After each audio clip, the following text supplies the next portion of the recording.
Gordon's whistle.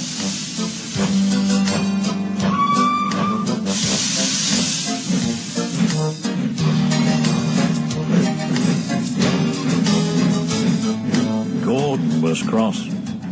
Why should Henry have a new shape, he grumbled. A shape good enough for me is good enough for him. He goes gallivanting off to Crewe, leaving us to do his work. It's disgraceful. And there's another thing. Henry whistles too much. No respectable engine ever whistles loudly at stations. It isn't wrong, said Gordon, but we just don't do it. Poor Henry didn't feel happy anymore. Never mind, whispered Percy. I'm glad you are home again. I like your whistling. Goodbye, Henry, called Gordon next morning as he left the shed. We are glad to have you with us again, but be sure and remember what I said about whistling. Later on, Henry took a slow train and presently stopped at Edward Station. Hello, Henry, said Edward. You look splendid. I was pleased to hear your happy whistle yesterday. Thank you, Edward, smiled Henry. Shh, shh. Can you hear something? Edward listened.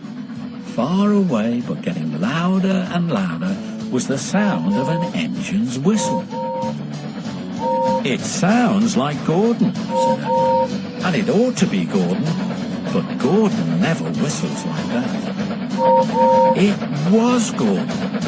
He came rushing down the hill at a tremendous rate.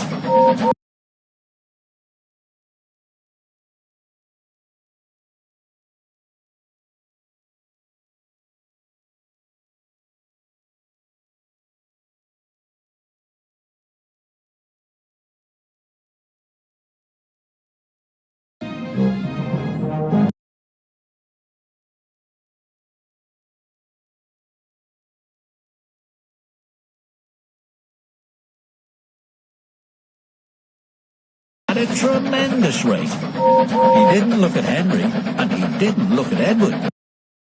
He was purple in the boiler and whistling fit to burst. He screamed through the station and disappeared. He screamed through the station and disappeared.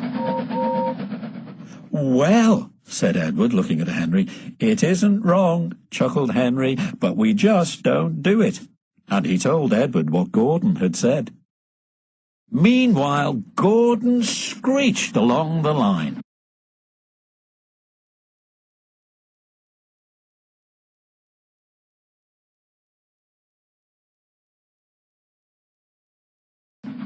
People came out of their houses. Air raid sirens started. 5 fire brigades got ready to go out. Horses upset their carts, and old ladies dropped their parcels.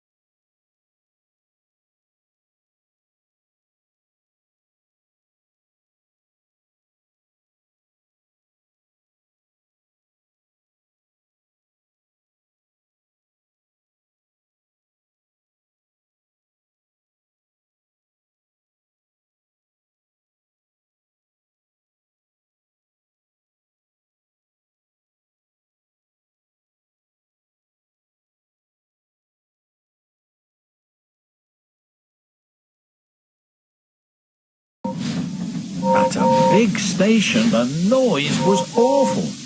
Porters and passengers held their ears. The Fat Controller held his ears too. He gave a lot of orders, but no one could hear them. And Gordon went on whistling. At last, he clambered into Gordon's cab. "Take him away," he bellowed, "and stop that noise."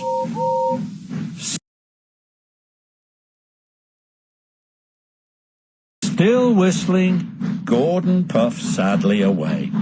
He whistled as he crossed the points. He whistled on the siding. He was still whistling as the last deafened passenger left the station. Then two fitters climbed up and knocked his whistle valve into place. And there was silence. Gordon slunk into the shed. He was glad it was empty. The others came in later.